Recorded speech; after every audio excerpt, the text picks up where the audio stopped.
এটা আপনাদের বললাম যে আমি প্রথমবার অক্টোবরে ফোন পাই। মানুষের অধিকার রয়েছে বলার, আমার একটা হেল্পলাইন নাম্বার রয়েছে, এক ডাকে অভিষেক। সেখানে খালি ডায়মন্ড হারবারের লোকজন নয়, বাংলার যে কোনো প্রান্ত থেকে যে কেউ ফোন করতে পারে, যে কোনো সমস্যার কথা তারা জানাতে পারে। নন্দীগ্রামের মানুষ ফোন করে জানিয়েছিল এবং সেটা খবরে আসতে তখন তিনি নভেম্বর মাসে শুরু করেছিলেন। কিন্তু আমি যেটা শুনেছি দুদিন তিন দিন করে আবার বন্ধ করে দেয়, তারপর আবার যেই নন্দীগ্রামে সেবাশ্রয়ের পোস্টার ব্যানার দেখতে পায় আবার চালু করে। তো এটাই বোঝা যাচ্ছে যে লোক যদি আলটিমেটলি সেবাশ্রয় মডেলকে এন্ডোর্স করে তাহলে মানুষ অরিজিনালের পক্ষে থাকবে, ডুপ্লিকেটের পক্ষে কেন থাকবে? যারা সেবাশ্রয় চালু করেছে, আমি এই যেখানে চালু করলাম, আপনারা অনেকে বলতে পারেন যে ভোটের আগে চালু করুন। ভোটের আগে যদি চালু করে বা তৃণমূল এখানে জেতেনি বলে চালু করেছে, তাহলে এরকম 78টা কেন্দ্র রয়েছে যেখানে তৃণমূল হেরেছে। 77টা পেয়েছিল বিজেপি, একটা পেয়েছিল আইএসএফ। তো সেই 78টা কেন্দ্র তো চালু করা হয়নি। কিন্তু মানুষ যদি আমার কাছে দাবি রাখে, আমি সেই দাবিতে সাড়া দিয়ে আমার যতটুকু সামর্থ্য রয়েছে সেই সামর্থ্য অনুযায়ী কাজ করতে বদ্ধপরিকর।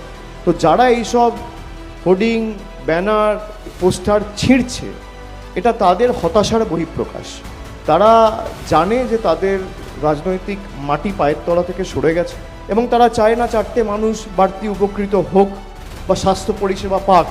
আমার লোকসভা কেন্দ্রে যদি কোনো বিরোধী দলের প্রতিনিধি কোনো ক্যাম্প করে বা কেন্দ্র সরকারের তরফ থেকে যদি একটা উন্নয়নমূলক প্রকল্প বা প্রজেক্ট আসে, আমি রেড কার্পেট পেতে নিয়ে আসবো। সেখানে তারা ব্যানার ছিঁড়ছে, পোস্টার ছিঁড়ছে, হোর্ডিং ছিঁড়ছে। কেন? মানুষকে বঞ্চিত করে রাখা, নিপীড়িত করে রাখা, মানুষ পরিষেবা যাতে না পায়। আপনি এত বড় নেতা হলে, এতদিন ধরে বিজেপি সরকার কেন্দ্রে ক্ষমতায় রয়েছে, আজকে নেই করে 12 বছর, আর আপনি বিজেপিতে গেছেন 2020 সালে। 2020 থেকে 26, 6 বছর, আমি 1 বছর কেটে দিচ্ছি, 5 বছর। 5 বছরে নন্দীগ্রামের জন্য কী এনেছে? সুতরাং সেবাশ্রয় দেখে যারা বিচলিত, যারা ভীত, যারা সন্ত্রস্ত, যাদের মনে কাঁপুনি শুরু হয়ে গেছে, সেবাশ্রয় চলবে। এবং আগামী দিন মানুষ যদি চায়, মানুষ যদি সুযোগ দেয় তৃণমূল কংগ্রেসকে কাজ করার, সেবাশ্রয় প্রতি বছর নন্দীগ্রামে হবে, কারোর বুকের পাটা থাকলে আটকে দেখাবে।